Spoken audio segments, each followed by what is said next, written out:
Sydney. As soon as AFD gets here, they're going to pronounce her, I'm sure. Say if you want to check her, I don't think she's breathing. Soon, Steve is at the Akron Police headquarters telling them what he knows. It's quickly clear to investigators there's been no break-in.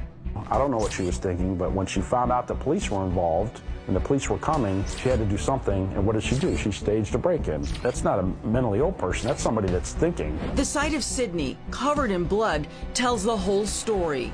Steve's friend, Detective Ken Deese, is there when Steve gets the news Brenda didn't make it. Really bad news, your wife passed away. The look on Steve's face was something you can't describe or nothing I would ever want to see again. Total despair, total shock. When Sydney's little brother arrives at the police station, his dad is now the bearer of bad news. It was heart-wrenching to tell my son that what happened. Probably one of the worst things you could ever imagine telling anyone, let alone your son. Hours after the murder, Sydney still appears to be catatonic. But the next day, police charge her with the murder of her mom, Brenda. Shock. I would have never have thought it was Sydney that was being accused of it. Sydney was released on a $25,000 bond. With the family's support, she went to live with her maternal grandparents on their farm. Leading up to trial, she underwent a battery of psychiatric evaluations, the family begging prosecutors not to try her for murder.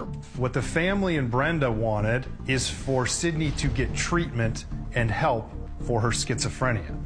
3.5 years after her mother's murder, Sydney's trial began.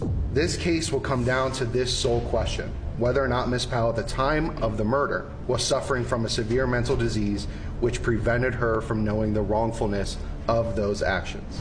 The brutality of this incident screams out insanity. Sydney's emotions were on display throughout the 10-day trial.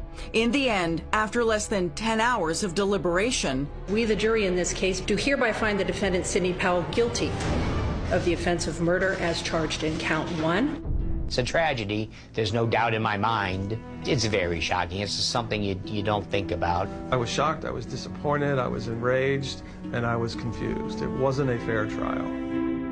Throughout it all, Steve Powell has somehow managed to remain optimistic, still hopeful a judge will soon grant a new trial. Sydney's 24, so she has a lot of life ahead of her.